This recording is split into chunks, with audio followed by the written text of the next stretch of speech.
Mixing isn't hard, you're just missing a framework.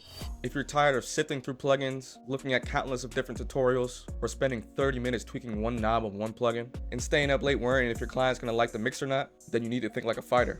This thinking framework is called the GUARD framework. And by the end of this video, you'll be able to use these 3 concepts within it that'll make your mixes quicker, simpler, and it'll eliminate any confusion. Stay tuned as the second concept was really impactful for me. A trained fighter doesn't go into a fight with their hands down and just wing punches. They have a guard that protects them from getting hit. And these are the concepts that make up your guard when you're mixing. The routing in your DAW should mirror your actual mixing process.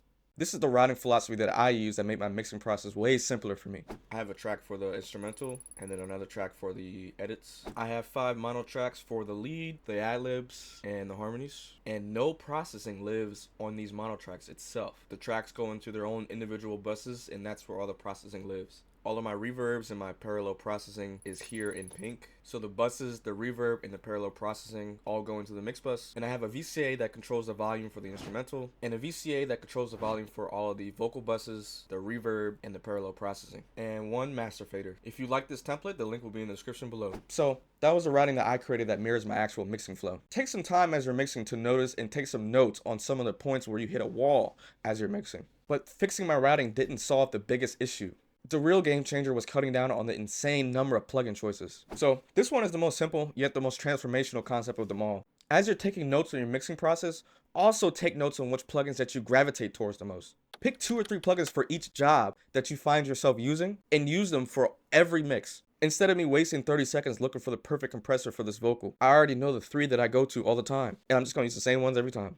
This last rule is also deceptively simple, but it saved me from ruining otherwise good mixes.